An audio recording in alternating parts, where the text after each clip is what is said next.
안녕하세요. 30대 후반 남자이고요.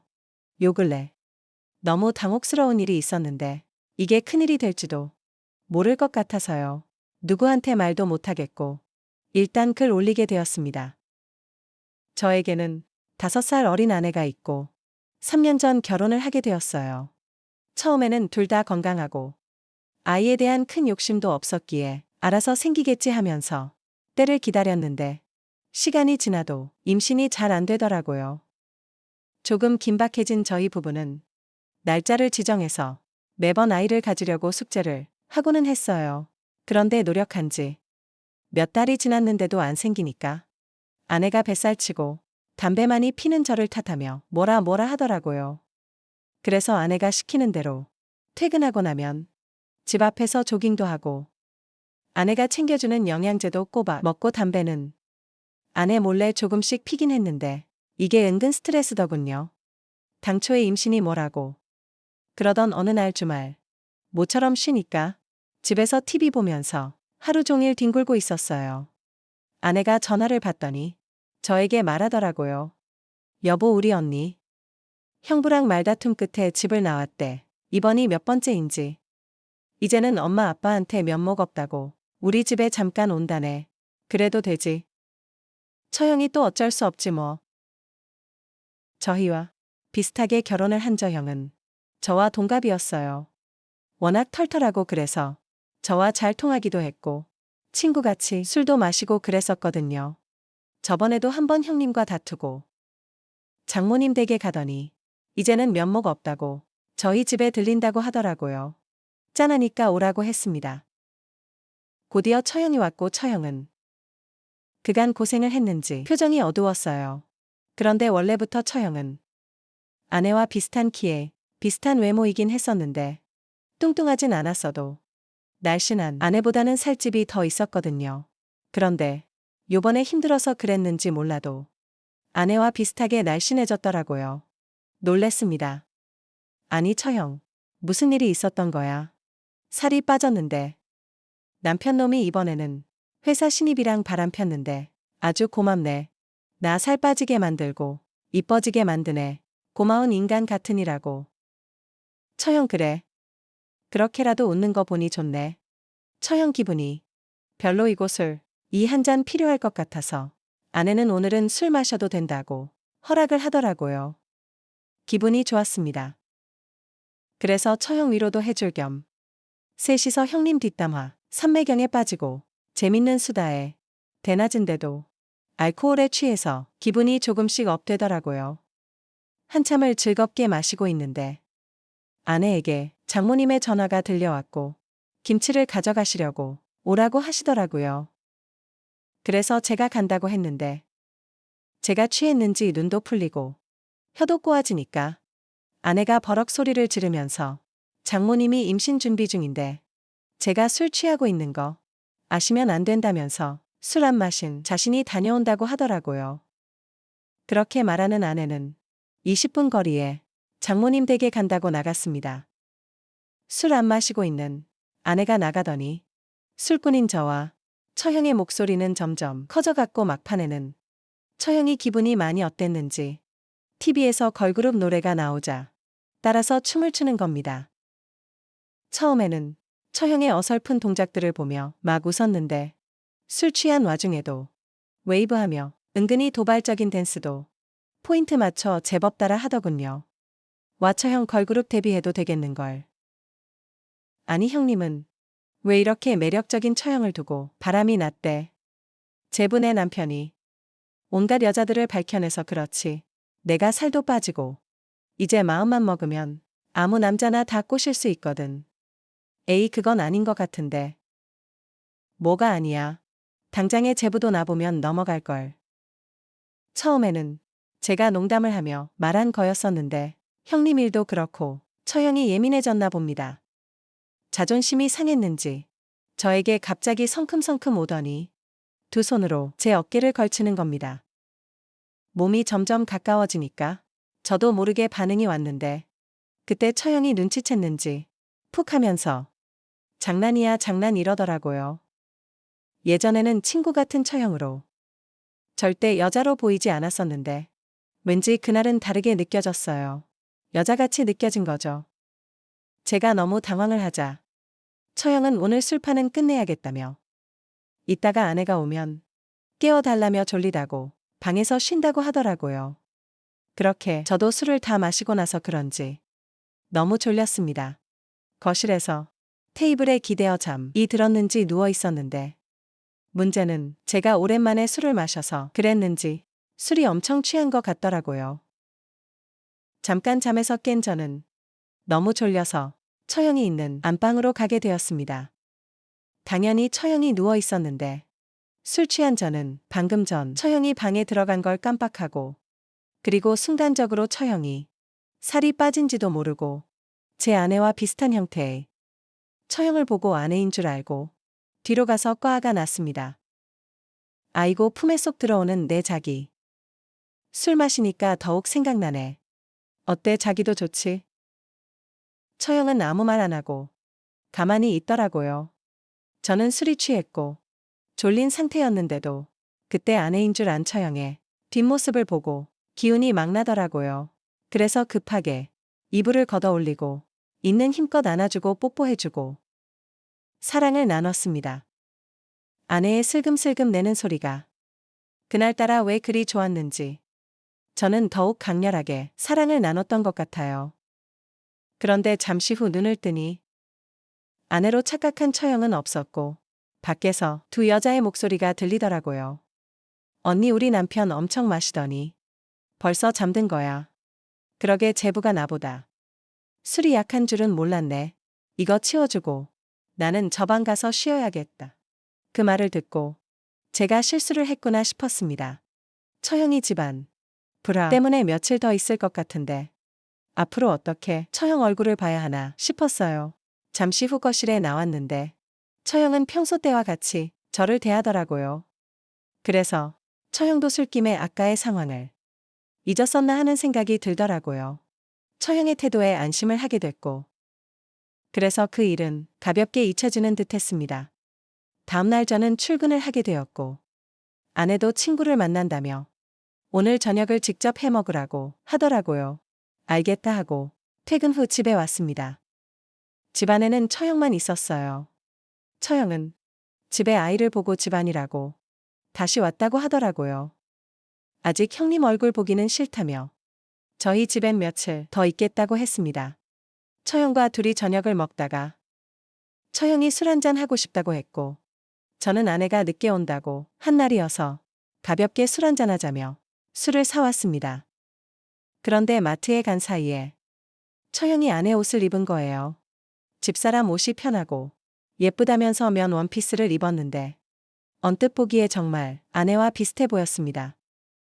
그런데 이게 또 제가 두 번째 실수를 하게 된 이유 중 하나였어요. 이번에는 처형과 가볍게 마시고 실상을 정리하려고 했거든요. 처형도 그날은 많이 먹은 것 같지 않았어요. 그런데 마시는 중에 제가 화장실에 다녀왔고 편의점에 볼 일이 있다면 아간 처형이 헌문을 열고 들어왔는데 아내와 똑같은 옷을 비슷한 체형이 비슷한 얼굴에 순간 아내로 착각한 겁니다.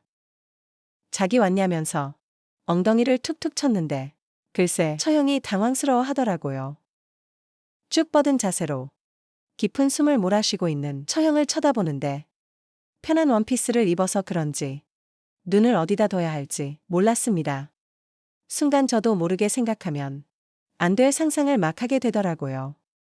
내려다 놓고 방을 나서려는데 처형이 제 손을 잡았습니다. 그러면서 혀꼬인 말투로 가지 말고 자기 곁에 있어 달라고 하더라고요. 그리고선 저를 자기 쪽으로 당기면서 처형과 뽀뽀를 하게 되었어요. 눈 감고 있는 처형이 저를 막 끌어왔는데 저는 처형이 술이 취해 저인 줄 몰랐다고 생각했어요.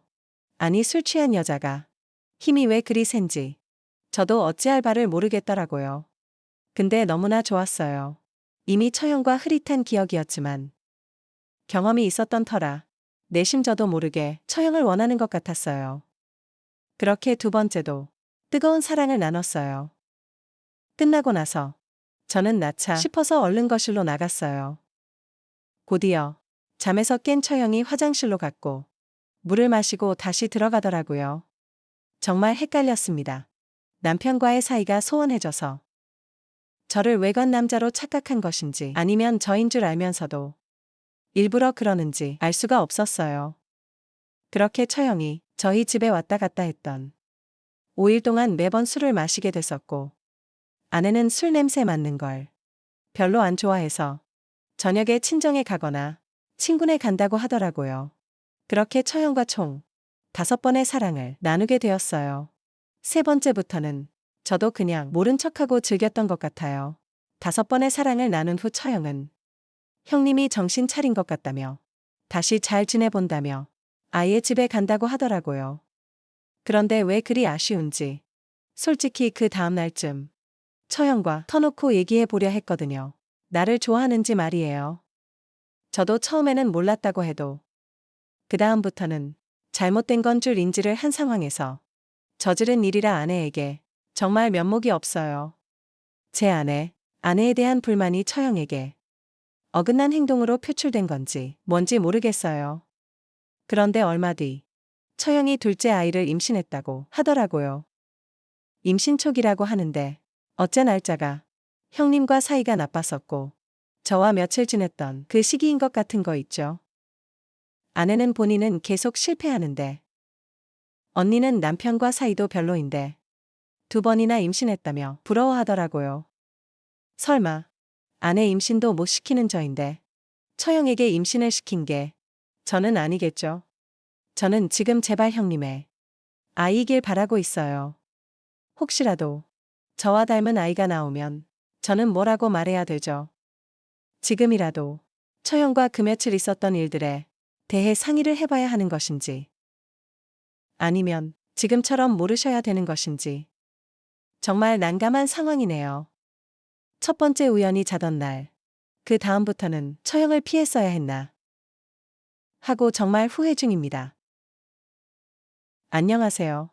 좀 된 이야기인데 친구 녀석도 혹시 이 사연 들으면 내 이야기인가 싶을 수도 있겠네요.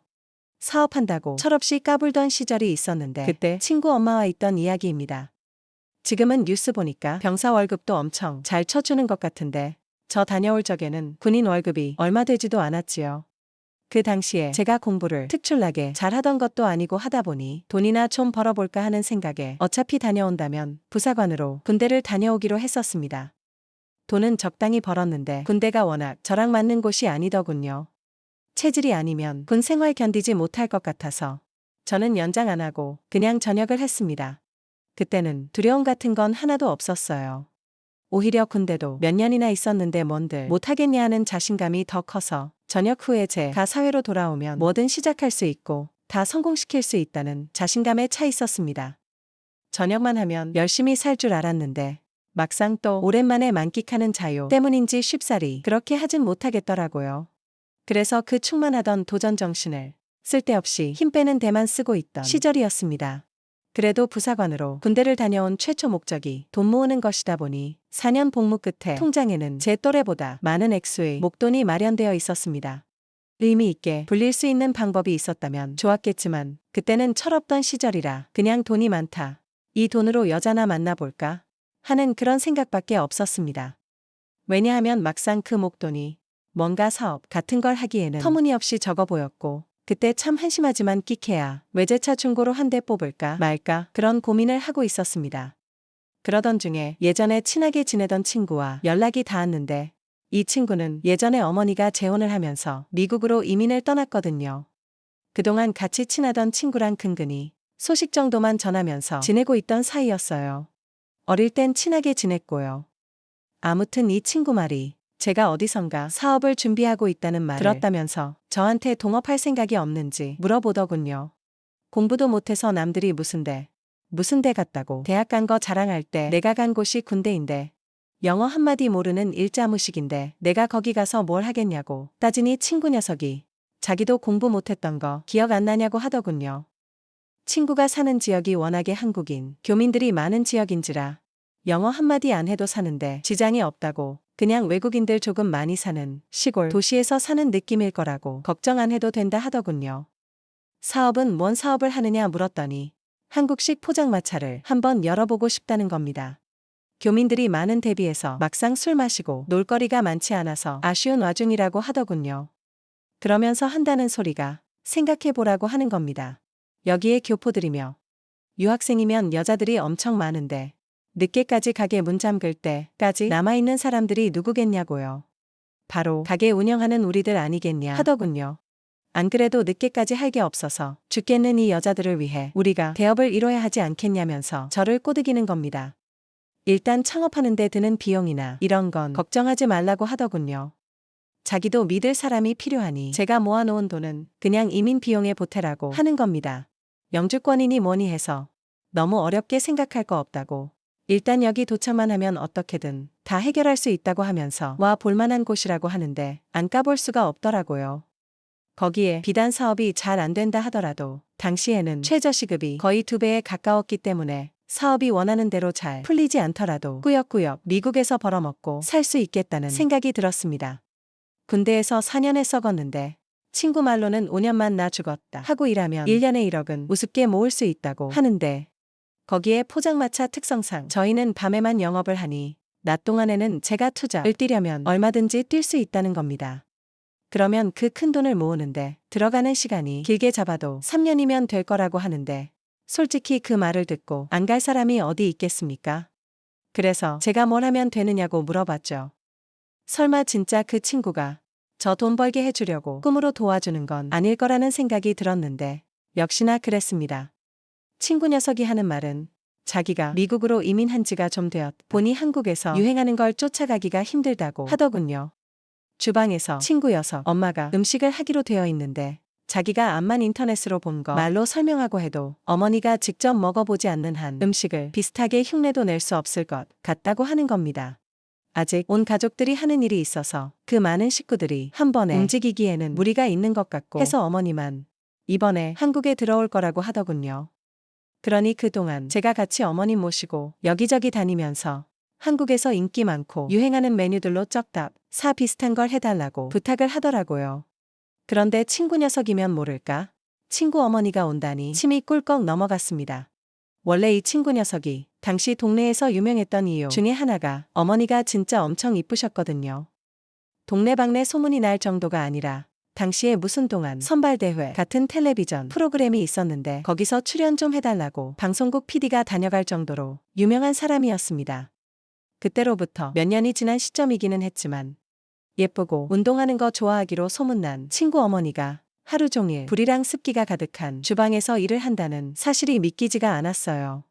애초에 이 친구가 미국을 건너가게 된 이유도 어머니가 미국에 있는 재미교포 사업가랑 결혼을 해서라고 알고 있었는데 말입니다. 친구는 그 부분에 대해서는 말을 아끼더라고요. 뭐 딱히 중요한 상황도 아니고 이러나 저러나 저는 일단 친구 어머니 도와주고 몸만 가기만 하면 이민 생활이 시작되는 거나 마찬가지였기 때문이었으니 꼬치꼬치 캐묻지 않기로 했습니다. 그런데 친구 녀석이 조금 간곡하게 부탁을 하더라고요. 저도 알다시피 친구 어머니가 좀 세상 물정에 박지도 못하고 예쁜 거 일만 가지고 살아오신 분이라 직접 뭔가에 부딪혀 본 적이 없어서 옆에서 누가 도와주지 않으면 아무것도 못한다고요. 그러니 공항에도 마중 좀 나와주고 이래저래 잘 좀 도와달라는 겁니다. 귀찮긴 하지만 어려울 거 없는 부탁이었고 저도 이러나 저러나 미국에서 생활을 하게 되면 이 친구에게 도움을 받아야 할 일이 이래저래 생기게 될 것은 안 봐도 뻔한 일이었으니 흔쾌히 해주기로 했습니다. 공항에 마중 나갔는데 거의 10여 년 만에 만나는 친구네 어머니였는데 그 미모는 여전히 어디 가지 않더군요. 친구 녀석을 워낙에 일찍 가져서 나이가 또래 엄마들에 비해 어린 편이긴 했지만 그래도 누가 친구 어머니를 40대 중후반으로 보겠나 싶었습니다. 미국에서 오는 비행기면 반나절은 넘게 걸릴 시간이었는데도 화장도 하고 아주 멋쟁이 차림으로 공항에서 나오더군요. 옷도 비행기였으면 불편했을 텐데 쫙 달라붙는 신축성도 없어 보이는 옷을 입고 나오더라고요. 솔직히 조금 허세가 많은 모습처럼 보이긴 했는데 얼굴 반을 가릴 만한 선글라스를 쓰고 있으니 연예인처럼 보이기는 했습니다. 혹시나 저를 기억 못할까봐 친구 이름을 대문짝만하게 써놓고 입국장에서 기다리고 있었는데 덕분에 친구 어머니가 저를 대번에 알아보더군요. 이 아줌마가 이쁜 것도 이쁜 거지만 키도 엄청 커서 정말 연예인 같았거든요. 그런데 언제 저게 저를 기억하고 있는 건지 저보고 오랜만이라고 반가워하면서 이제는 아줌마 키를 훌쩍 넘어버린 저를 보고는 엄청 놀라는 겁니다. 언제부터 이만했냐고 하면서 원래 우리 아들보다 작은 거 아니었냐고 하면서요. 제가 친구보다 작았던 순간은 한 번도 없는데 누구랑 오해하는 건진 모르지만 그래도 나름대로 어색한 분위기를 해보려는 친구 어머니의 노력이 보이더라고요. 어차피 저도 군관부 생활하면서 능글맞게 사람 대하는 거 하나는 잘 배웠으니 친구 어머니와 단둘이 있는데도 뭐가 어렵지는 않았습니다. 차에 태우고 일단 서울로 향했어요. 숙소가 어디시냐 물어봤는데 제 물음에 대답은 안 하고 일단 자기가 한국에 있는 일정이 굉장히 짧은 편이라며 일단 술집 한 군데부터 먼저 가보자는 겁니다. 그때가 오후 6시였거든요. 시간상으로는 저녁 시간이긴 하지만 여독이나 시차 적응 때문에 피곤하지 않겠냐고 물어봤는데 걱정 말라고 하더군요. 그래서 일단 제가 자주 가는 곳으로 모셨습니다. 그 가게에서 제일 잘 나간다는 안주를 3개나 시켰어요. 안주가 양도 많은 편이라서 보통 저는 여기에 오면 일만 시켜놓고 술만 계속 먹어도 모자람이 없을 정도였거든요. 물론 술 먹자고 온 자리가 아니라 어떤 건지 확인하러 온 것이다 보니 문제될 건 없었지요. 그런데 아줌마가 소주도 한 병 주문을 하더군요. 그래서 제가 흠칫했지요. 왜냐면 저는 차도 끌고 왔고 한데 술을 마실 수가 없으니 말입니다. 그런데 아줌마가 자기가 마실 거라고 술안주 신메뉴 개발을 위해서 왔는데 술을 안 마시고 안주만 맛을 보면 안 되지 않겠냐고 하더라고요. 안주 3개 다 먹으려면 많을 텐데 했지만 저는 그냥 저녁 식사하는 느낌으로 있었습니다. 아니나 다를까 친구 엄마가 이거 저거 하나씩 맛을 보면서 이건 재료가 뭐가 들어가고 뭐가 들어간 것 같고 하는데 저도 요리에 대해서는 잘 모르지만 완전 잘못 넘겨짚고 있는 게 아닌가 싶었습니다. 애초에 이 아줌마가 살림을 잘하는 사람도 아니었고 요리 같은 것도 하나도 할 줄 모르고 그냥 얼굴 이쁜 거 말고는 다른 거 아무것도 없는 아줌마였거든요. 뭐 재료나 조미료 같은 거 헷갈릴 수는 있는데 솔직히 돼지고기랑 소고기도 구분을 못하고 있는데 이 아줌마가 무슨 음식인들 먹어만 본다고 해서 그 맛을 흉내낼 능력을 가지고 있는가 하는 의문이 들었어요.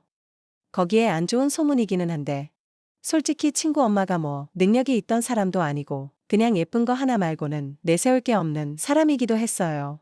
저희 어머니도 동네 아줌마들하고 뒷담화하는 걸 제가 들어서 기억하는데 이 아줌마가 동네방네마다 애인이 여러 명이 있다고 들었거든요. 그래서 그 애인들하고 데이트하면서 그걸로 생활비 하고 그랬다고 들었습니다. 그러니 당연히 살림 같은 거 할 줄 모를 텐데 애초에 친구 녀석이 어머니가 주방 일을 한다니 어쩐다냐 하는데 저는 그것부터가 믿기지가 않았거든요. 이러나 저러나 저도 같이 일을 하게 될 사업인데 요리한다는 사람이 이래가지고 그 사업 미래가 뻔히 보여서 조금 걱정이 되기도 했습니다. 술도 엄청 센 것처럼 자신있게 소주 한 병을 깠으면서 2병도 채 마시지 않고 친구 어머니는 혀가 꼬이고 눈이 반쯤 풀리기 시작했어요. 이제는 연구하겠다던 안주에는 관심도 없고 비틀비틀 하더라고요. 게다가 시차 적응이 여도까지 있으니 체력이 남아나겠나 싶었습니다. 안 되겠다 싶어서 일단 숙소로 모셔다 주겠다고 하고 데리고 나왔습니다. 이미 이때부터 친구 엄마는 정신을 차리지 못해서 계산도 제가 해야 했네요. 아무튼 겨우겨우 차에 다시 태웠습니다. 뒷좌석에 앉혔는데 차에 타자마자 철부덕 쓰러지더라고요. 숙소 같은데 체크인을 해야 할 텐데 어딘지 말해주질 않았으니 정말 돌아버릴 지경이었습니다. 결국 친구에게 전화를 해야만 했지요. 친구는 전화를 받더니 난감해하면서 그제서야 어머니가 숙소 같은 거 따로 정하지 않고 왔다는 사실을 말하더군요. 한다는 말이 사실 집안 이야기라 껄끄럽기는 한데 여유가 있는 편이 아니랍니다. 자기가 직접 말하려다가 어머니가 직접 하신다고 해서 가만히 있었는데 사실 지금 어머니 숙소를 구할 돈이 없어서 제가 혼자 사는 집에 신세 좀 지게 하려던 생각이었다 하더라고요. 미리 부탁했어야 했는데 자기를 이상하게 생각하지 않을까 싶어서 말을 못했다고 미안하다고 하는데 글쎄요. 가장 중요한 사실을 말을 하지 않은 게 오히려 더 자기 자신을 그리고 자기 어머니까지 이상한 사람으로 만드는 게 아닌가 싶더군요. 미리 부탁했어도 안 되는 게 제가 혼자 살고 있기는 하지만 집이 그냥 평범한 원룸이라서 사실 누구를 재운다던가 할 만한 집은 아니었어요. 게다가 다른 사람도 아니고 친구 어머니인데 바닥을 쓰라고 할 수도 없는 노릇이었으니 말입니다. 그렇다고 제가 바닥에서 자기는 더더욱 싫었고요. 그래도 처음에는 화가 났지만 어른 입장에서 아들 친구한테 하루만 재워달라고 부탁해야 하는 아줌마 속은 어땠을까? 조금씩 이해가 가기 시작했고 몇 년 만에 오는 한국일 텐데 다른 일정 할 것도 없이 술을 연겁 후 마신 이유도 알겠더군요. 그래서 다른 건 몰라도 그날 하루만큼은 우리 집에 데리고 가야겠다는 생각이 들었습니다. 집에 도착해서 괜히 짐 가방까지 같이 가지고 올라가면 그냥 그 길로 우리 집에 머물게 되지 않을까 싶어서 술 취한 친구, 어머니를 부축해서 제 방으로 데리고 갔어요. 원룸이라고 해봐야 4평도 안 되는 조그만 반이었습니다. 저 일만 있어도 집이 꽉 차는 느낌인데 한 명이 더 늘었으니 집이 얼마나 좁아 보이겠습니까? 집에 누구 데려오는 적도 없어서 여분의 이불조차 없어서 저는 바닥에 보일러를 틀어놓고 겨울 잠바들을 꺼내놓아서 그 위에 누워야 했습니다. 아주머니는 잘 주무시고 계시더라고요. 그때까지는 갑작스러운 돌발 상황 때문에 경황이 없었는데 다시 생각해보니 이게 기분이 묘하더라고요. 동네에서 아름답기로 소문났던 친구네 엄마가 술에 만취한 채로 제 방에 들어와 깊은 잠에 빠져들어 있다는 상황만 봐도 그렇지 않겠습니까? 이런 특수한 상황을 의식하고 나니 더 떨리더라고요. 그러니 그 다음부터는 불을 끄고 누워도 천장이 괜히 밝게 보이고 이런저런 생각이 다 들기 시작하는 겁니다. 그렇게 뜬 눈으로 몇 분이나 있었는지 모르겠습니다. 그런데 침대에서 인기척이 느껴지더라고요. 부스럭대는 소리에 괜히 속이 찔려서 눈을 꼭 감았는데 친구 어머니가 잠에서 깬 것 같더군요. 친구 어머니는 제 곁으로 다가왔습니다. 그러더니 제가 잠에 들었는지 확인하는 듯 하더군요. 제가 원래도 연기 같은 걸 잘 알 줄 모르는 타입이다 보니 이내 자는 척을 하고 있었다는 걸 들키고 말았습니다. 친구 어머니는 제가 자는 척을 하고 있었다는 사실에 놀라지도 않더군요. 그러더니 저한텐 난데없이 미안하다 하는 겁니다. 아직 혀가 꼬부라져 있는 걸 봐서는 술 기운이 남아있는 것 같더라고요. 그래서 결국 친구 어머니와 바닥에 마주 앉은 상태가 되었습니다. 친구 어머니는 숙소를 구하지 못한 이유에 대해서 거짓말로 횡설수설하다가 이내 눈물을 보이더군요. 자기에 대해서 알고 있으면 자기가 주방이라는 거랑 거리가 먼 사람이라는 걸 알지 않겠냐면서 자기도 자기 인생이 왜 이렇게 된 건지 모르겠다며 눈물을 뚝뚝 흘리기 시작했습니다. 좋은 사람을 만난 줄로만 알았다며 모든 걸 다 내쳐버리고 미국행까지 택한 자기가 바보 같다고 하는 겁니다. 자초지종을 듣자 하니 한국에 애인이 그렇게 많았는데도 그 남자 일만 보고 따라갔다가 이혼당하고 어떻게든 먹고 살아보겠다고 발버둥 쳤답니다. 자기는 한국으로 너무 돌아오고 싶은데 친구 녀석은 미국에 남고 싶어 해서 이러지도 저러지도 못하는 상황이라고요. 자기는 이제 그만하고 싶다고 돌아오고 싶다고 하면서 저보고 좀 도와달라는 겁니다. 뭘 어떻게 도와주면 되겠느냐 물으니 자기가 할 수 있는 모든 걸 다 지원해 줄 테니 역으로 자기 아들한테 말해서 한국에서 같이 사업을 하게 설득을 해달라더군요. 어려울 거 없는 부탁이었지만 저 또한 짧은 시간이지만 미국 캠을 준비하기 위해 들어간 시간도 있고 솔직히 기대하던 것도 있으니 손해보는 기분이 들었습니다. 그래서 그건 좀 곤란하겠다는 식으로 대답하니 완전 울상이 돼서 눈물을 펑펑 흘리더군요. 자기가 뭘 어떻게 해줘야 부탁을 들어주겠냐는 듯이 나오다가 친구 어머니가 아무래도 과거에서부터 그 미모를 활용했던 버릇이 남아있는지라 어떻게든 제 마음을 돌려주겠다며 저한테 달려들었습니다. 예전부터 흠모해 오던 사람이었는데 이렇게 나오니 손을 쓸 도리가 없더군요. 그 후로 친구 어머니가 미국으로 돌아가는 일정까지 밥 사는 뒤로 하고 밖에는 나가지도 않고 둘이서만 시간을 보내게 되었습니다. 미국으로 돌아갈 날이 다가왔을 때 저는 제 팔을 베고 누워있던 그녀를 대신해 친구에게 전화를 걸어 역으로 한국에서 같이 사업을 하자고 제안을 했습니다. 이것저것 알아보다 보니 한국에서 오히려 성공의 기회가 있을 것 같으니 한번 너도 와 보라고요. 친구 녀석은 저희 의외의 제안에 당황하더니 생각할 시간을 달라더군요. 친구 어머니가 미국으로 돌아갈 때 저한테 다시 꼭 만나자고 하면서 제 볼에 작별의 인사를 해주고 왔습니다. 그 정도까지 진지해지고 싶은 막무는 없었으나 여운은 상당하더라고요. 하지만 친구 녀석이 어머니와 함께 한국에 돌아오지는 않았습니다. 저는 부사관까지 몇 년을 했던 군 생활인데 친구는 2년도 안 되는 군대가 무서워서 귀국할 생각이 없다더라고요. 그렇게 저는 미국 이민의 기회도 놓치고 잠깐이지만 좋은 추억을 만든 연인도 잃게 되었습니다. 아무래도 그런 사이까지 되었으니 친구랑도 사실 껄끄러워진 건 당연한 이치고요. 얼마 전에 그 친구 녀석 소식을 들었는데 어머니의 그 요리 실력을 가지고 어떻게 한 건지 모르겠지만 꽤나 성공한 듯해 보였습니다. 잠깐의 유혹을 이기지 못해 엄청난 기회를 놓치게 된 것 같아 아쉽긴 한데 또 한편으로는 이런 경험을 해본 사람이 세상에 몇이나 되겠습니까? 친구 녀석한테는 미안하지만 저는 평생에 자랑할 안주거리가 생겼으니 그걸로라도 미안을 삼아야겠네요. 이어서 두 번째 사연을 시작하겠습니다.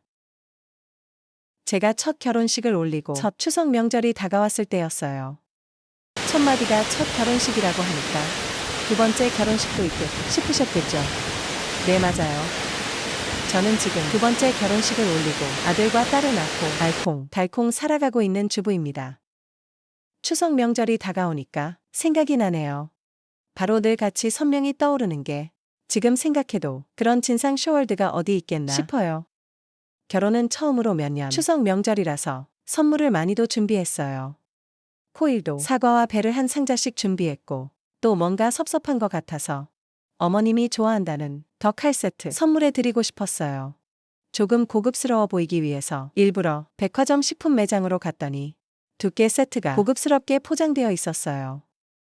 백화점에서 판매는 상품이니까 내용물도 당연히 좋을 거라고 믿고 샀어요. 그 돈 주고는 철폐사 먹지 않을 거지만 첫 명절이라서 아버님이 좋아하실 것 같아서 그 가치를 돈으로 화살을 따지고 산 거죠. 그런데 그게 저렇게 날벼락으로 날아올 줄은 생각도 못했어요. 선물을 사들고 시댁에 들어가서 시부모님께 큰 절을 올리고 제가 본 그 젓갈 세트를 민다소 그랬어요. 아버님 이거 아버님이 좋으신다고 해서 사온 거예요. 라고 기분 좋게 내밀었어요. 아버님은 평소에는 별로 과묵하시고 말도 별로 하지 않으신 분이셨어요. 그런데 소문이라고 하니까 살짝 미소를 지으시면서 펼쳐보셨어요. 그런데 갈수록 얼굴이 인상을 찌푸리기 시작하시더라고요. 고개 글쎄 고작을 한 번에 풀며 나와야 하는 젓갈 본품이 포장 어찌나 정성스럽겠단지 짜증을 내셨어요. 아니 뭔 고장을 이렇게 쓸데없이 많이 더했다냐. 우리나라는 이런 게 잘못된 것이다. 풀다가 해 넘어가겠다. 라는 말씀에 시어머니가 뺏기시다가 이리 줘보세요. 내가 풀어볼 테니까. 라고 하시면서 같은 타투에서 포장을 뜯기 시작하셨어요. 그런데 저도 놀랬어요. 포장 한참 몇 대 된 후에야 본품이 나왔는데 어이가 없었어요. 내용물은 아주 작아서 제가 다 민망했어요. 아버님이 그 모양을 보고 화를 확 내셨어요. 이게 뭐냐? 보장은 이렇게나 해놓고 땅은 이 쬐끄만 한 거냐? 이런 썩은 호동놈들 아니여. 그러자 시어머니가 그러셨어요. 이거 얼마 주고 샀냐? 뭐 이런 옷이 다 있다냐? 사기 당한 거 아니야? 시부모님이 기분 좋게 포장지를 뜯는 모습을 기대를 했었는데 완전히 차 보였어요.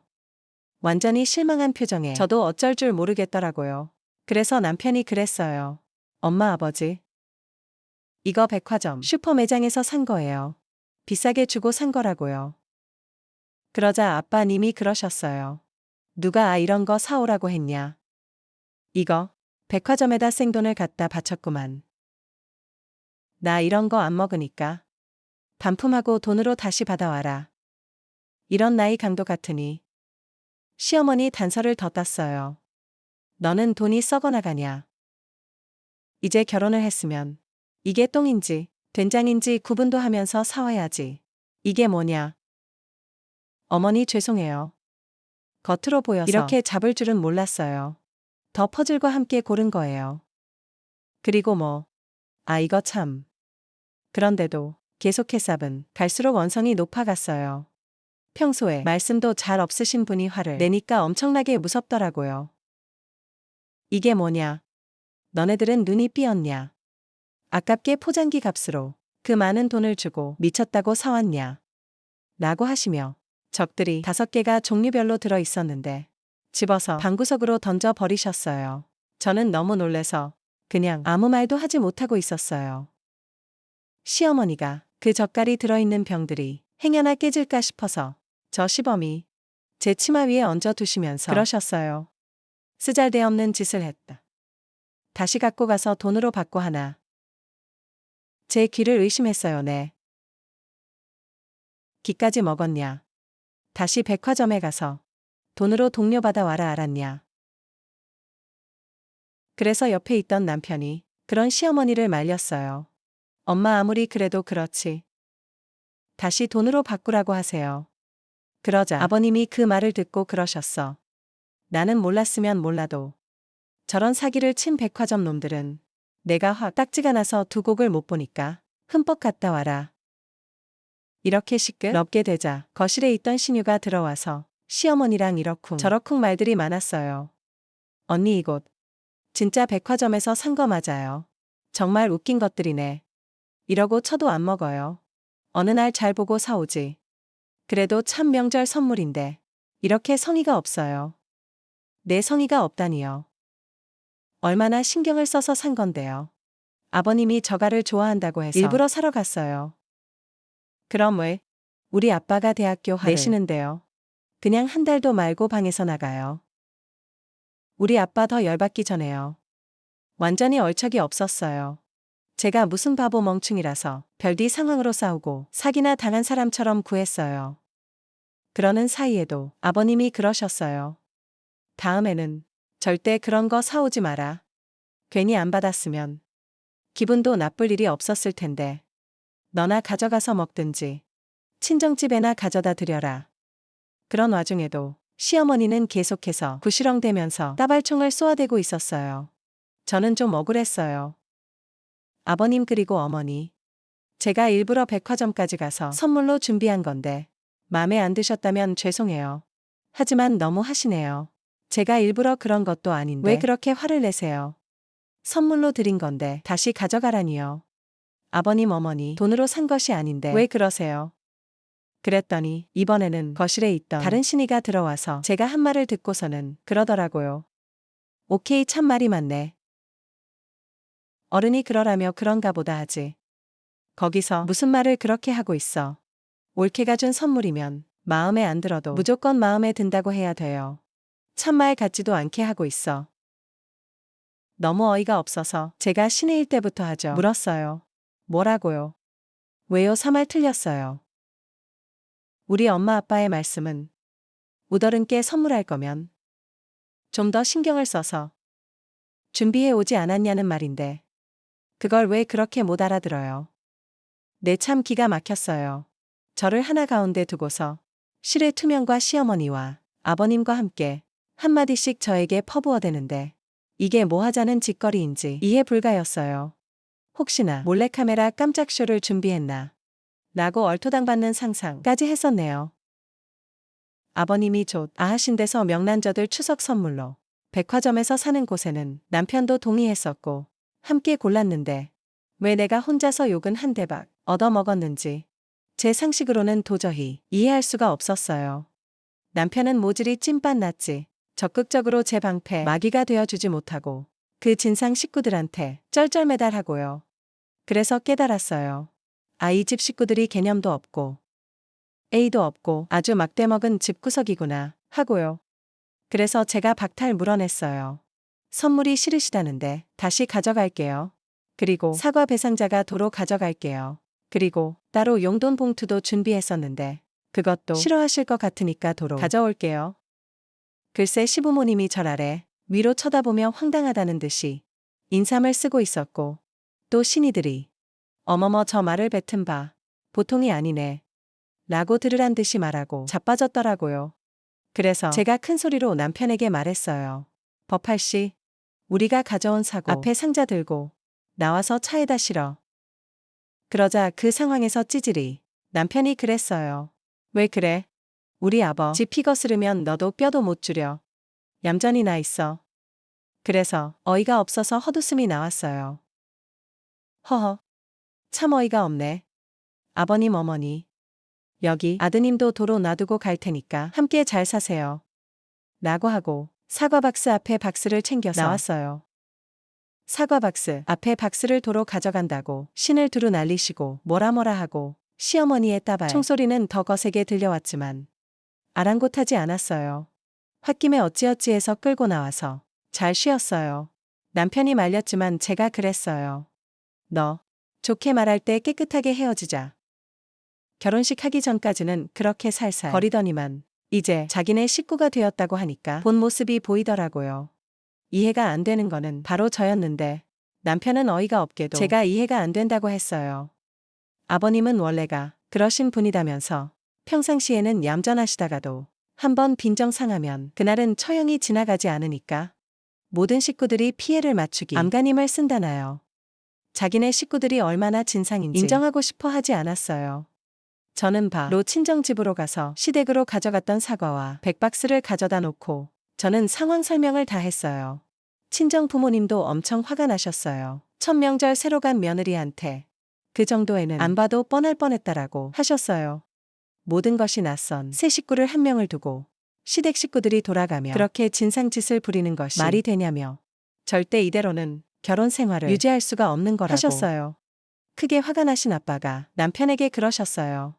자네 지금 당장 이리 와 보게. 남편이 제가 친정집에 간 걸 알고 있어서 각오하고 온 듯 했는데 세상에 그새 빈손으로 왔어요. 제일 먼저 문을 열어준 제가 말했어요. 너 미쳤냐? 장모님 괴로우면서 빈손으로 오냐? 내가 우리 집에 사간 사과 100박스 가져갔잖아. 그럼 된 거 아니야? 이 멍충아. 그런다고 첫 명절에 빈손으로 왔냐? 내 집에 사간 것은 도로 가져온 것뿐이고 우리 부모님한테 선물은 선물지. 못 배운 티를 내고 있네. 그럼 어떡하라고? 어떡하긴 어떡해. 다시 나가서 우리 엄마 아빠 선물 각각 따로 사와. 내 식구들 말처럼 똥인지 된장인지 잘 구분해서 성의를 더해서 사와라. 빨리 도로 안 나가. 그러자 완전히 렌트한 듯이 컸어요. 배가 뭘 선물해야 할지 알아야 모르지. 고르기 힘들면 백화점에서 한우 세트하고 홍삼 세트 사와라. 응 알았어. 그런지 한참 후에 수돗물을 사들고 저희 부모님께 인사를 드렸어요. 배우고 있던 아빠가 남편에게 크게 꾸짖으셨어요. 내 딸을 결혼시킬 때에는 지금보다도 더 행복하고 잘 살라고 시집 보는 거지. 시댁의 처음 명절에 구박받고 천덕꾸러기 하라고 보낸 건 아닐세. 인생이 구말리 같은 내 딸을 자녀를 믿고 맡길 수 없으니 혼수 주고받은 거 깨끗하게 서로 돌려주고 받고 해서 헤어지게나. 그러자 우리 아빠 말에 화들짝 놀라서 머리 숙여서 죄송하다며 다시는 그러는 일이 없게 하겠으니 너구리 용서해 달라고 했어요. 자네가 사위로서 선물로 들고 온 한우 세트와 홍삼정은 고맙게 받겠네. 선물이야 내용물이야. 어쨌든 그 마음이 중요한 거지. 그게 무엇이 중요하다고 새 식구한테 넌 마음에 상처를 주더니. 장인어른, 다시는 그러지 못하게 하겠습니다. 다시 한 번만 생각해 주세요. 장애가 지금에서야 용서를 해달라는들 몸이 뱅크숲은 어디 가겠는가.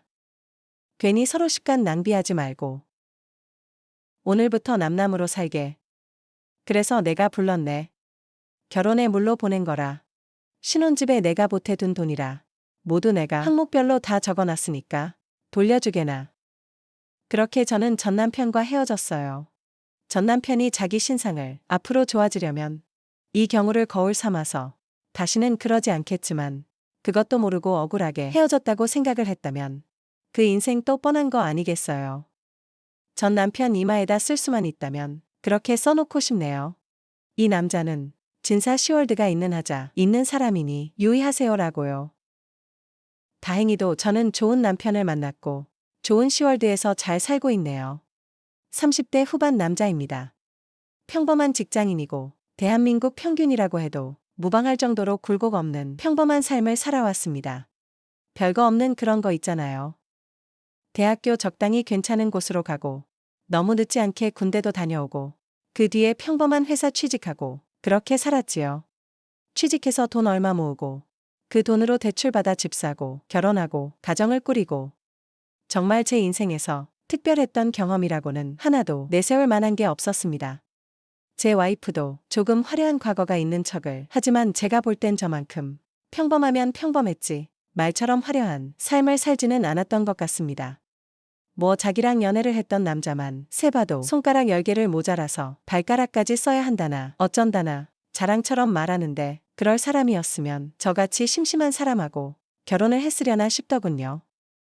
그래도 본인이 화려한 과거를 가졌다니 그냥 믿어주고는 있습니다. 그래도 20대 후반쯤에는 설레이는 일도 많았고 새로운 경험을 원하긴 했지만 상황이 많이 따라주지는 못했네요. 그나마 20대 후반에서 30대 초반으로 넘어갈 때쯤 아내를 만나게 돼서 더 젊을 적에 원하던 경험들은 아니지만 나름 행복한 만남을 가졌습니다. 그런데 문제는 결혼 후부터더라고요. 결혼을 해서 그런 건지 아니면 시간이 흐르면서 나이를 먹기에 그러는 건지 모르지만 도무지 의욕이 솟지가 않았습니다. 아내도 어디 볼 거리면서 돌아다니는 걸 좋아했어요. 그때는 데이트 비용을 제가 다 내거나 하긴 했는데 결혼하고 나니깐 내 돈이 고지 돈 같다는 생각이 들었는지 어디 놀러 다니는 것도 싫어하고 집에만 그렇게 있더라고요. 그런데 집에서라도 뭐 굳이 공유할 만한 취미를 찾는다면 못 찾을 것도 없었는데 아내는 결혼하고부터는 점점 저랑 거리를 두기 시작했습니다. 이유는 딱히 없었고 너무 편해져서 그런 거라면 편해져서 그런 거겠네요. 그렇게 하루는 지루하게 천천히 가고 일주일은 정말 더럽게 빨리 흘렀습니다. 회사 안 나가는 주말에도 어디 나가지 않고 집에서 뒹굴거리면서 쉬는 게 전부다 보니 시간이 정말 쏜살 지나가듯 흐르더라고요. 그렇게 언젠가부터는 저나 아내가 같이 보내는 시간이 많이 줄기 시작했습니다. 집에 오면 저도 심심하니 다른 거 한다고 제 방에 틀어박혀 혼자 지내기가 일쑤였고 그렇다 보니 같이 잠에 드는 시간도 달라지고 없어지다시피 했지요. 그리고 일어나는 시간이 달라지니 식사도 같이 안 하게 되더군요. 어디 밖에 나가는 것도 아니고 그렇다 보니 거기에 두 사람이 또 식성도 다르다 보니 그렇게 되었고 그렇게 되니 언젠가부터 두 사람 사이의 대화조차 사라져가기 시작했습니다. 대화가 사라져버리니 두 사람은 정말 남보다 못한 가족이 되어 있었습니다.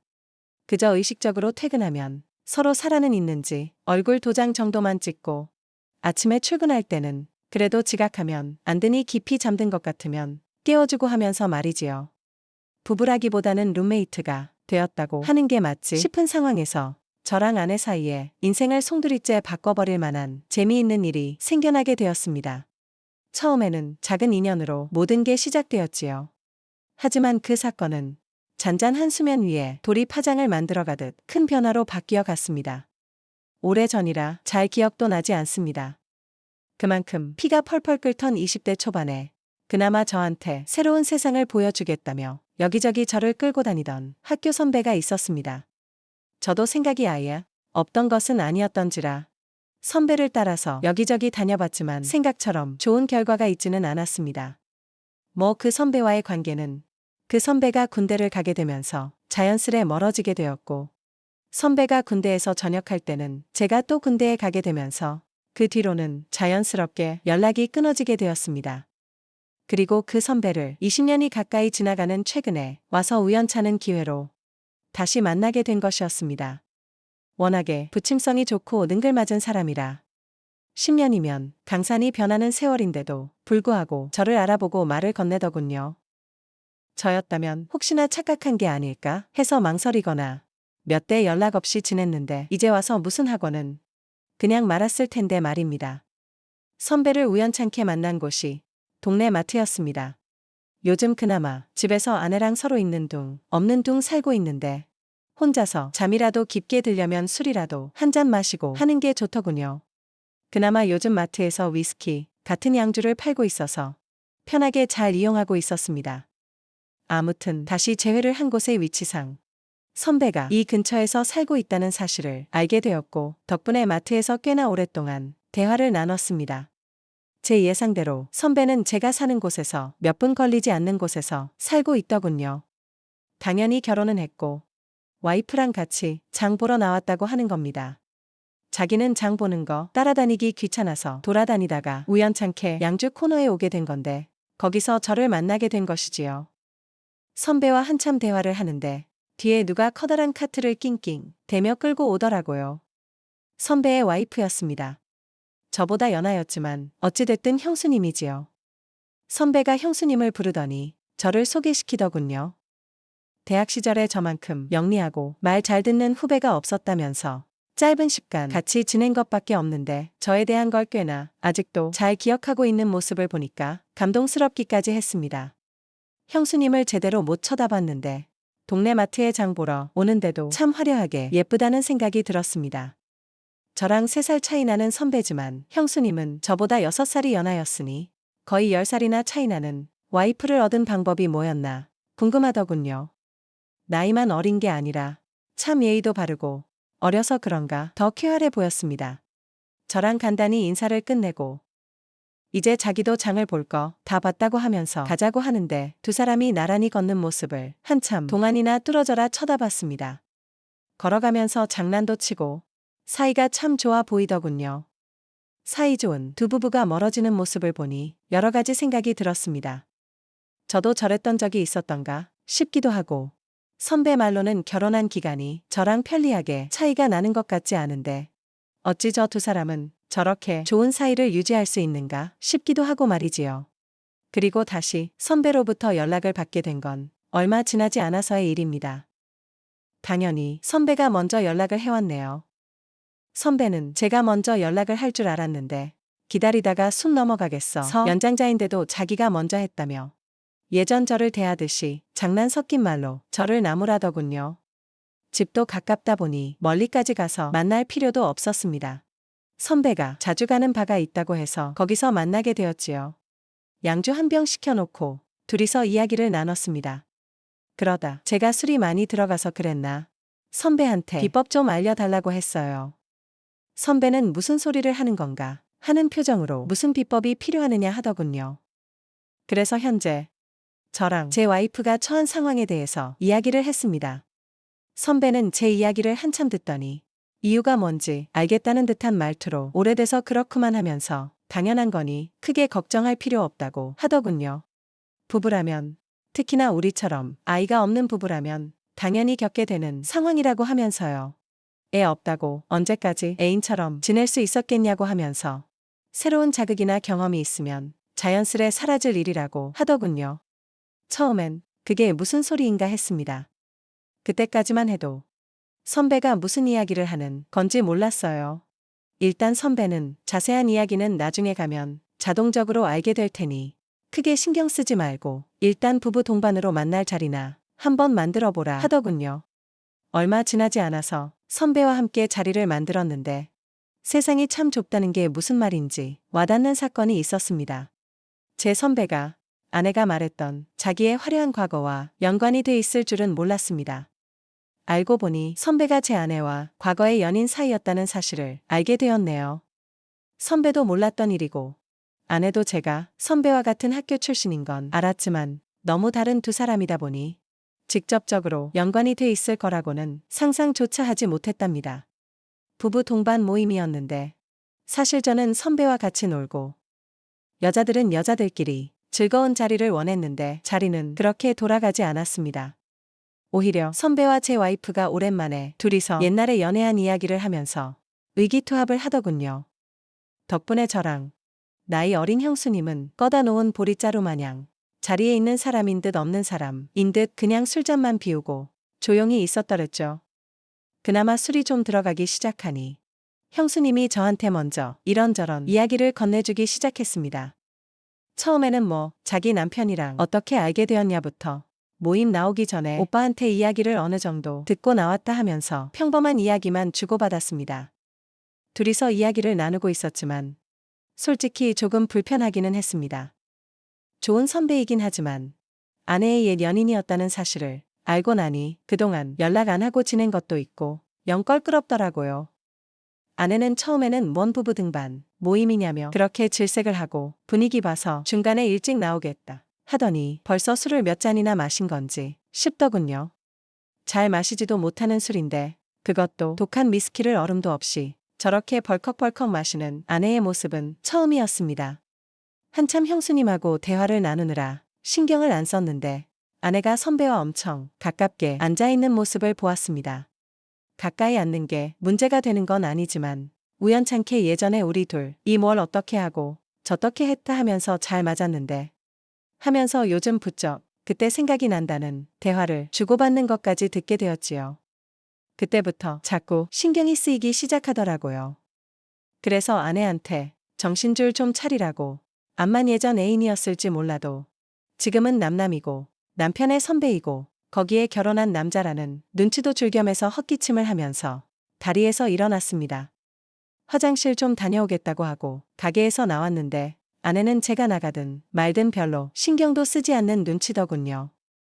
술도 깰 겸해서 밖에 찬 공기 좀 맞으러 나와 있으니 가게 문이 열리고 인기척이 들려왔습니다. 돌아보니 형수님이 나오더라고요. 괜히 제가 형수님까지 눈치를 보게 만든 건가 싶었는데 형수님이 그런 게 아니라 두 사람이 너무 잘 맞아서 자기가 끼어들 자리가 없다며 자기도 답답해서 나온 거라고요. 형수님도 티는 내지 않았지만 옛 연인하고 물기 투합해서 다른 곳은 팀 정도 쓰지 않는 남편을 보니 싱숭생숭 했나 봅니다. 그래서 둘이서 찬 공기를 맞으며 가만 서 있었는데 1분도 지나지 않았는데 너무 어색해지더라고요. 그래서 그냥 형수님한테 이만 들어가자고 말을 했는데 형수님이 저한테 저 두 사람 방해하지 말고 우리 둘이서 따로 시간을 좀 보내는 게 어떻겠냐는 거예요. 처음에는 아내를 굴려줄 생각으로 그러자고 했습니다. 왜냐하면 저는 당연히 따로 시간을 보내자는 게 뭐 근처 포장마차라도 가서 우리끼리 따로 있잖아 하자는 말인 줄로만 알았어요. 그런데 택시를 타고 도착한 곳이 다른 곳이 아니라 선배가 사는 아파트더군요. 제가 조금 껄끄러워하는 모습을 보이니 요 근처에 괜찮은 것도 없고 집에 양주 좋은 거 들어온 게 있어서 그거나 마시자고 집으로 온 거라 합니다. 안주로 할 만한 치즈랑 견과류도 있고 그렇다고요. 선배하고 제 와이프가 밖에서 양주 마시고 있는데 우리가 암만 자리를 피한다고 해도 호주의 우동 같은 거 먹으면 손해보는 기분이 들지 않겠냐며 설득을 하더군요. 집에 들어가니 인테리어도 요즘 감성으로 잘 꾸며놓고 TV도 엄청 크고 잘 사는 듯 보였습니다. 여러모로 선배의 삶이 내 삶보다 나은 것 같아 부러운 생각이 들더군요. 그 열등감 때문인지 술이 몇 잔 더 들어가고 은근슬쩍 제 옆자리로 가까이 다가와 앉는 형수님을 거절하지 못했습니다. 못됐다기보단 저는 술이 몇 잔 들어갔어도 정신이 또렷한 상태였으니 거절하지 않았다고 하는 게 더 맞는 말이겠지요. 아내와도 벌써 마지막이 언제인지 기억이 안 날 정도로 까마득한데 오랜만에 느낀 그 온도는 세상 무엇하고 비교할 수 없었고 더군다나 제 평생 아내 말고는 다른 여자는 몰랐던 저에게는 새로운 세상이 열리는 듯했습니다. 하지만 이내 몰려드는 죄책감에 내가 무슨 짓을 한 건가 후회부터 들기 시작하더군요. 형수님 입장에서는 재미 다 보고 정신 차려 도망가는 비겁한 행동처럼 보이긴 했겠지만 이대로는 안 되겠다 싶어서 한참 그 여운을 떨쳐내기도 전에 가봐야겠다며 다리에서 일어났습니다. 그런데 형수님은 저를 뜯어 말리더군요. 이건 실수가 아니라고 하면서 말이죠. 지금 집에 가봐야 좋을 거 하나도 없을 거라나요. 그게 무슨 소린가 했더니 애초에 처음부터 남편이 그러니까 선배가 부부 동반으로 만나서 더위를 도와주겠다고 한 소리가 애초부터 이걸 목적으로 물어봤다는 겁니다. 저를 도와주고 싶다는 목적도 있었겠지만 한편으로는 선배도 선배 나름의 재미를 찾기 위함이었던 거죠. 그리고 애초에 이 상황은 저만 제외한 모두가 암묵적으로 합의를 한 상황이었던 겁니다. 제가 이미 바에서 자리를 박차고 나왔을 때 밖에서 찬 공기 쐬고 정신 좀 차리겠다고 했던 순간에 세 사람은 이미 이렇게 하자고 이야기가 끝난 상황이었다는 거죠. 그리고 형수님이 저를 데리고 집으로 가기만 하면 제 와이프랑 선배는 둘이서 저희 집으로 향하기로 이미 말이 끝난 상황이었다는 거죠.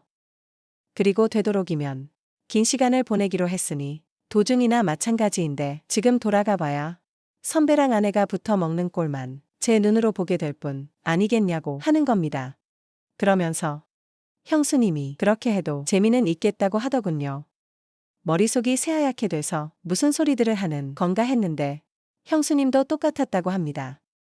나이 차 10살이나 나는 부부인데 세대 차이 때문에 둘이 잘 통하지도 않고 선배 쪽에 문제가 있어서 이쪽 집도 아이 없이 지내게 되었다더군요.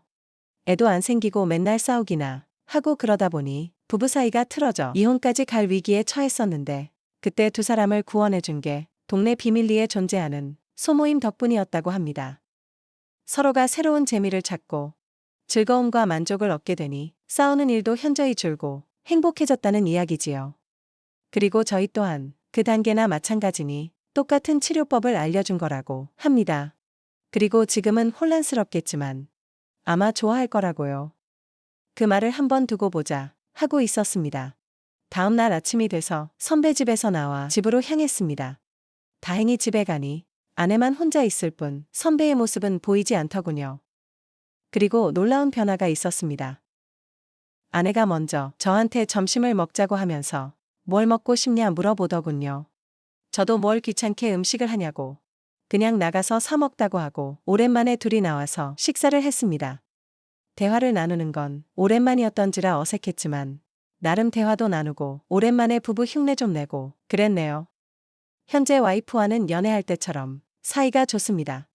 선배처럼 같이 장도 보러 다니고 단골집에 가면 인꼬부부라는 소리를 들을 정도로 가깝게 지내네요. 선배 부부와도 자주 만남을 가지고 있습니다. 지금도 저는 충분히 만족스러운데 선배가 자꾸 저희한테 권하길 자기 인생을 송두리째 바꿔놓은 그 소모임에 저랑 제 아내를 소개시켜주고 싶다고 하더군요. 아직 그 단계까지는 마음의 준비가 안 되어 있는데 아내는 은근히 호기심을 보이는 것 같습니다. 그래서 저도 하루빨리 마음 다잡고 한번 나가보려고요. 선배 말로는 동네 사람들이다 보니 부모님이 부담스러울 수도 있겠다고 자기는 동네 말고도 다른 지역에도 가입되어 있는 모임이 있는데 뭐 하면 그런 데를 소개시켜 줄 수도 있다고 했는데 고민하다가 동네 소모임에 참석하는 걸로 결정했습니다. 이러나 저러나 선배의 인생을 달라지게 해준 그 소모임일 테니 저 또한 다른 곳보다 더 신뢰가 가고 리듬있게 가기도 해서 말입니다. 이어서 두 번째 사연을 시작하겠습니다. 저는 30대 중반 한 미용사입니다. 이쪽 업계에서는 꽤 성공한 편에 속하죠. 주로 잘 사는 집의 사모님이나 공주님들이 주 고객층이니까요. 물론 일반인을 상대로 하는 미용실을 여러 개 직접 운영을 하고 있어요. 서비스직이다 보니 간도 쓸게도 다 눈물만큼 제 개인 감정을 표출할 수도 없고 항상 운은 낮춰야 해요. 저처럼 계산이 강하고 끝에스런 성격이 이러니까 다른 사람들의 비율을 잘 맞춰주고 그 사람들 이익이나 말들을 잘 경청해두고 공감해주는 일을 잘 하리라고 생각지 못했어요. 제가 지금껏 살아오면서 느낀 것은 사람은 누구나 자기가 생각했던 것보다 그 이상의 능력이 있다는 것이었어요. 제 경우가 그랬으니까요. 저는 학교 다닐 때는 공부에 취미도 없어서 대학교 생각은 처음부터 포기하고 일찌감치 미용 기술을 배웠어요. 부모님의 반대는 대단했지만 제 고집은 못 꺾으셨어요. 사실 부모님이 반대했던 이유는 제가 특별한 비전이나 미용사가 되겠다는 별다른 목표, 의식도 없이 그냥 머리 만지는 일을 하면 잘할 것 같다는 단순한 생각을 했기 때문이었어요. 의외로 그답게 취미삼아 시작했던 미용 기술이 재미있고 성취감도 있게 되면서부터 본격적으로 미용 기술을 배우게 되었어요. 제가 뭔가에 빠져서 열심히 하는 것을 처음 봤던 부모님이 적극적으로 밀어주셨어요. 또래 친구들이 대학을 졸업하고 취업 준비를 할 때 저는 이미 미용실을 2개를 운영하고 있었어요. 그리고 어느 정도 단골도 많았어요. 그저 돈을 벌려고만 한 것은 아니었고 제가 머릿속에 그린 그림대로 계속 미용실 업그레이드를 한 것에 중점을 두었었죠. 미운 기술도 탁월해야 하겠지만 그보다도 더 중요한 것은 품격이나 차별화된 서비스를 제공하는 것이 더 중요했어요. 그러다 보니 적은 힘으로도 매출은 급빠르게 상승하더라고요. 단골 손님들의 입성분으로 해서 제 매장 클수록 커져나갔어요.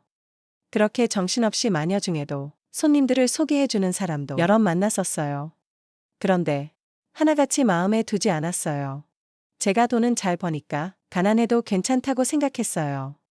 그대 인물이 반듯하고 머리만 나쁘지만 않으면 된다고 생각했어요. 그런데 그런 사람을 찾기가 그렇게 더럽더라고요.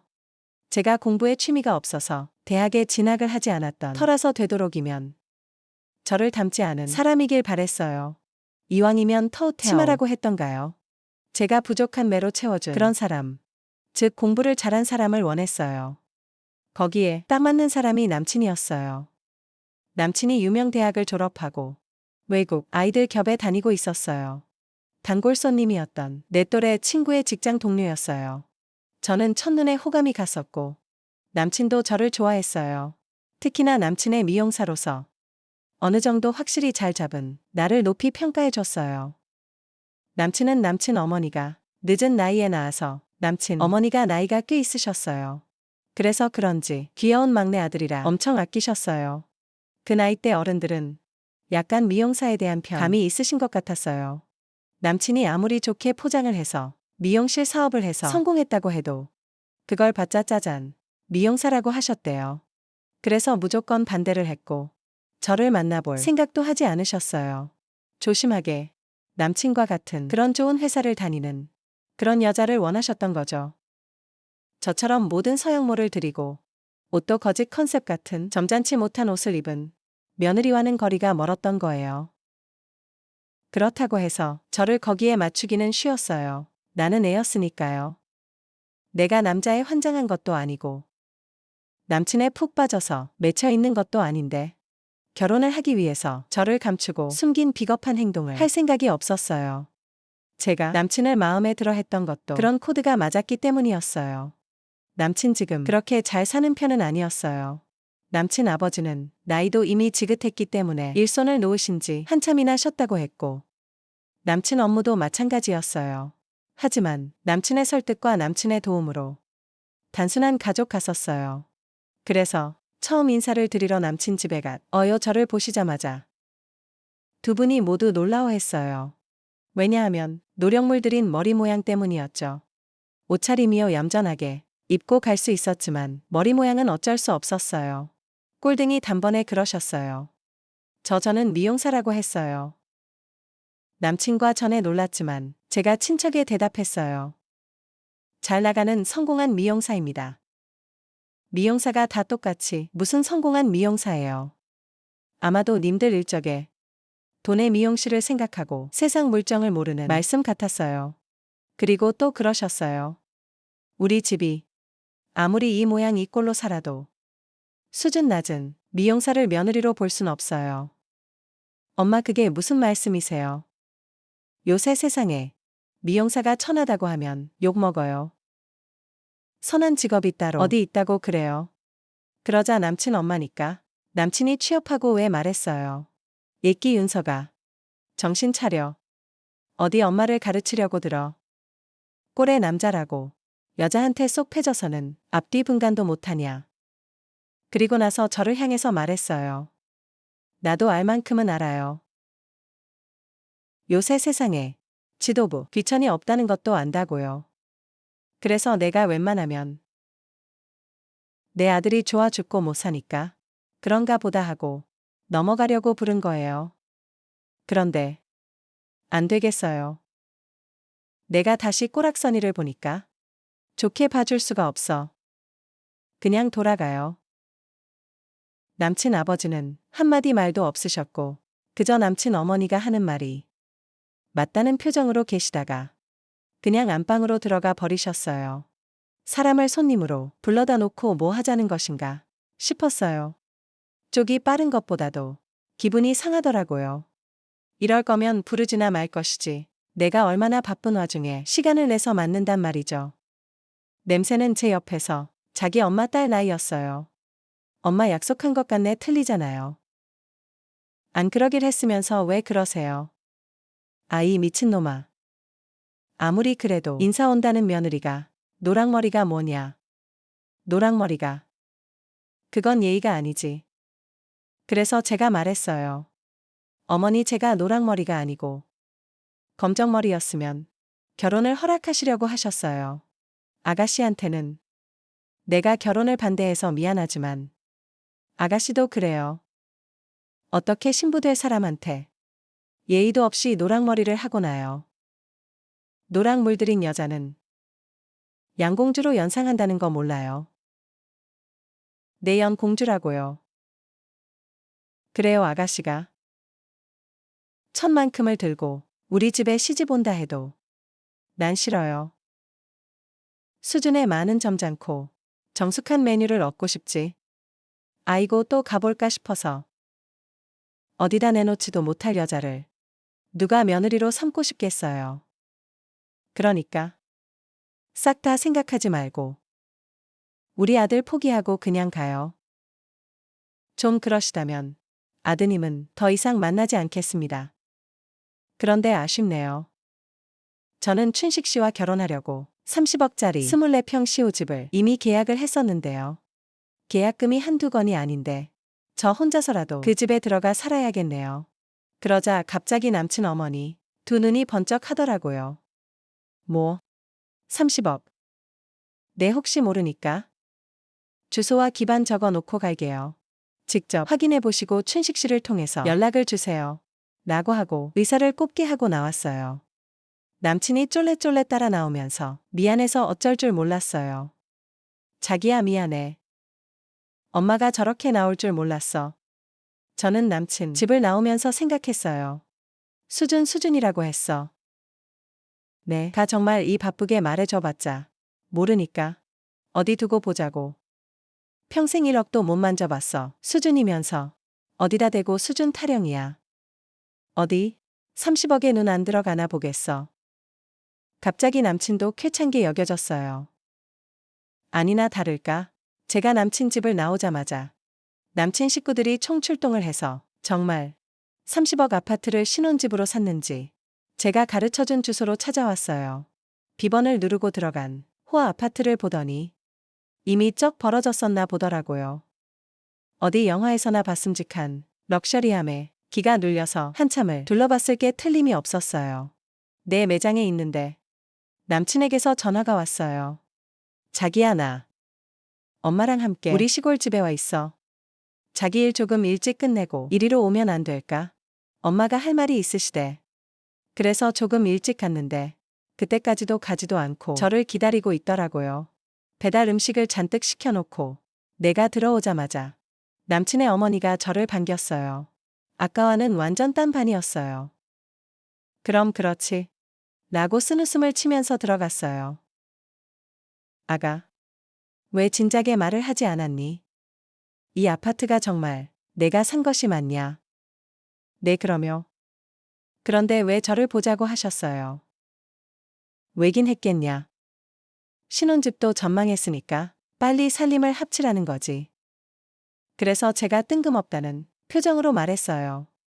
설렘을 합치라뇨. 결혼식 때까지 뭐 기다릴 거 있냐?